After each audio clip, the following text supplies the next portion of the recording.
हम मीनू झा प्रणाम करै छी समस्त मिथिलावासी के। एकटा प्राति लऽ कऽ उपस्थित छी। रचनाकार MM झा जी छथिन, संग दऽ रहलथि श्रीमती माला झा। धन्यवाद। जय मिथिला, जय मैथिली। बड़ नीक मिथिला धाम सखी, बड़ नीक मिथिला धाम, बड़ नीक मिथिला धाम सखी, बड़ नीक मिथिला धाम। जनमल सीता चिरधरा के,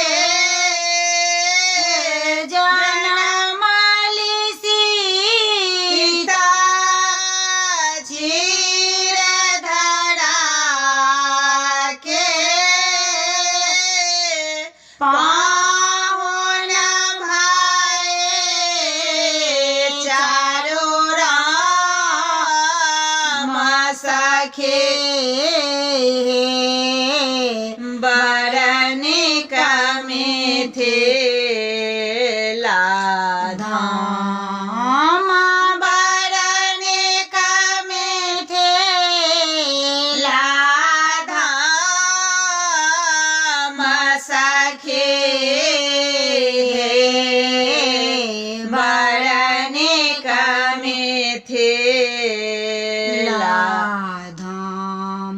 कोसी कमला नीर गंगा जल, कोसी कमला नीर गंगा जल, साँझ परातिक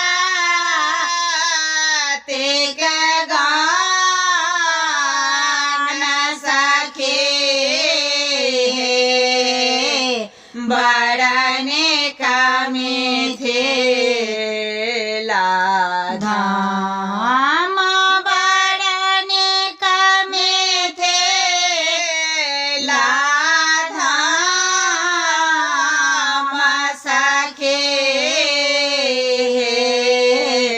बड़ नीक मिथिला धाम। बारी झारे ठरे अगेन्हारे, बारी झारे ठरे अगेन्हारे, पग पग पोखरे मखान सखी,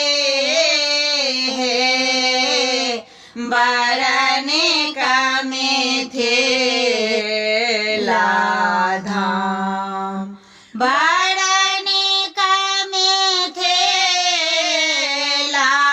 धाम सखी, बड़ नीक मिथिला धाम।